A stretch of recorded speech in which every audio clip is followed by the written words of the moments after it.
Halo teman-teman, kembali lagi bersama saya Bagus Ramadan dan kali ini di hadapan kita sudah ada laptop keluaran dari Dell yaitu untuk serinya Dell Latitude E7240 ya teman-teman.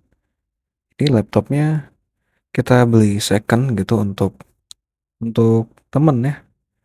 Jadi dengan budget 2 jutaan itu sudah dapat laptop ini. Spesifikasinya itu i7 generasi keempat. Terus RAM-nya 8 GB, SSD-nya 256 GB ya teman-teman. Merek Samsung pula kebetulan dapatnya. Jadi ini ya lumayan bagus lah. Nah, karena dia untuk speknya sudah mumpuni ya teman-teman. Jadi saya sebagai yang mencarikan laptop memilih untuk menginstal ulang.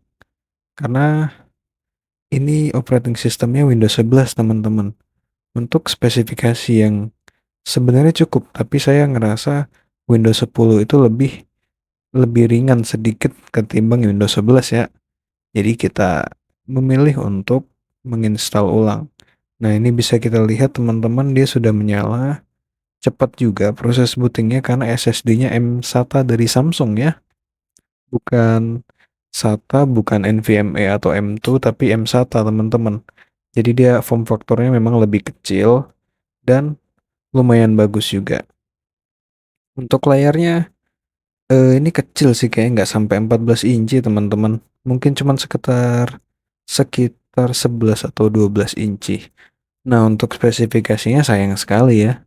Kamera saya cukup buram yang ini. Jadi kita tidak bisa mendeteksi layarnya teman-teman. Nah, ini walaupun sudah ke depannya juga tidak terlihat ya spek-speknya. Hanya tampilannya memang masih bagus teman-teman. Untuk itu sekarang kita kita coba untuk masuk ke BIOS dulu deh. Karena kita harus memastikan BIOSnya itu sudah sesuai ya. Seperti biasa yang kita perlu cek hanya secure bootnya sama settingan SATA-nya itu AHCI atau IDE atau RAID. Kita pilih AHCI ya biasa teman-teman.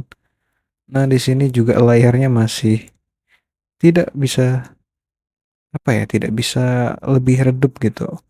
Tapi ternyata nanti bisa diredupkan dengan keyboard. Untuk laptop Dell ini cukup bagus karena dia bisa kita atur brightness-nya bahkan saat kita berada di BIOS ya teman-teman. Nah, jadi ini lumayan enak gitu. Di sini yang kita atur cuman itu aja sih teman-teman. Secure bootnya kita atur eh memastikan UEFI atau legasinya bisa terhubung dengan benar gitu. Karena di sini saya tidak pakai mode ya.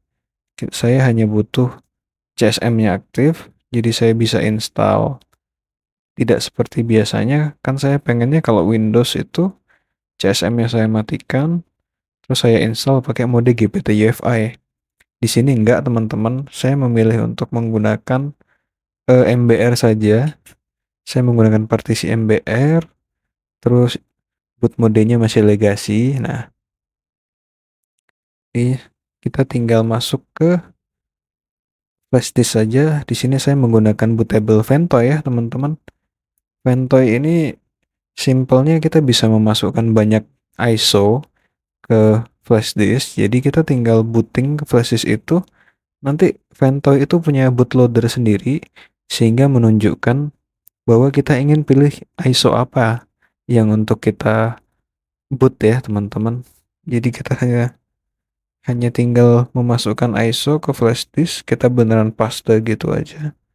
Terus kita bisa memilih saat bootable seperti tadi. Nah, ini kita install Windows seperti biasa, kita atur-atur saja. Kita next-next aja dan format-format seperti biasanya ya teman-teman. Kalau laptop baru ini kan kita harus memastikan bahwa tidak ada data yang diisi di dalam laptopnya. Jadi beneran harus kosong, hanya diisi Windows dan software-software serta driver saja ya teman-teman. Nah, di sini kita percepat saja prosesnya. Nah, ini prosesnya sudah kita percepat ya. Ini jadi instalannya pada dasarnya cepat kok teman-teman. Kalau di SSD itu kita nggak akan nunggu sampai sejam lah. Paling 10 sampai 15 menit selesai gitu. Nah, ini next dia nunggu getting ready. Paling itunya aja sih yang bikin lama ya. Karena namanya juga baru install ulang gitu. Terus kita sudah masuk, kita tinggal pilih region, masukkan nama, terus kita bisa masuk ke desktop gitu. Itu aja sih yang penting teman-teman. Andai kata teman-teman nggak ngerti pun sebenarnya di next aja kita tetap bakal tampil ke desktop kok. Settingan lainnya bisa kita setting nanti.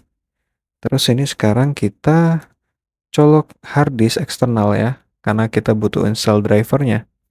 Nah, install driver di sini kita gunakan Snappy Driver Installer. Dan Snappy Driver Installer ini bagi saya sudah sangat-sangat cukup ya. Dengan catatan kita gunakan untuk Windows 10 ke atas. Karena kalau kita pakai di Windows 7 nggak nggak akan betul sih prosesnya. Windows 7 itu kita harus pakai driver pack 2014 ya teman-teman. Kenapa kita harus menggunakan driver pack 2014 untuk Windows 7? Karena Windows 7 itu kalau kita pakai driver pack yang terbaru atau Snappy Driver Installer yang terbaru ini memang agak lebih lengkap gitu.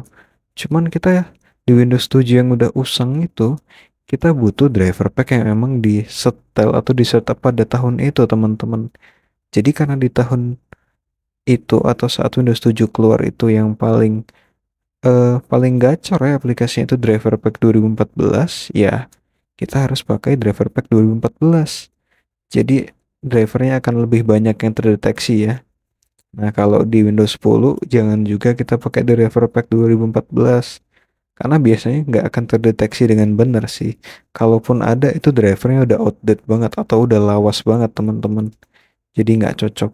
Nah, ini kita install aplikasi ya. Kita install browser, install DirectX, install VC Redis, install ya IMP3, Nitro, pokoknya software-software pendukung. Nah, kalau di saya tuh saya tambahkan instalasi untuk Net Framework 3.5 ya teman-teman.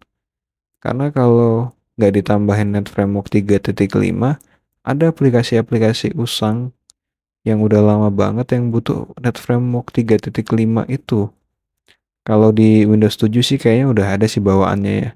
Di Windows 7 udah ada bawaan, di Windows 10 nggak ada teman-teman. Jadi kalau di Windows 10 kita harus install Net Framework 3.5 dan kita juga harus install eh, Net Framework yang 6.0, berapa gitu teman-teman. Karena kita beneran butuh itu. Kalau kita nggak make Net Framework, kedua Net Framework itu takutnya bakal ada yang bentrok sih. Nah ya sisanya sesuai selera aja teman-teman. Paling nambahin Office atau WPS untuk dokumen ketik-ketiknya ya. Nah, sepertinya ya sekian aja video penjelasan dari saya. Karena ini memang cuma untuk cerita aja ya hasil servisan atau hasil pengerjaan. Bukan untuk tutorial teman-teman. Tapi kalau teman-teman suka dan mendukung saya membuat video seperti ini ya, tolong di subscribe, di like, di share. Terima kasih teman-teman. Sampai jumpa di video selanjutnya.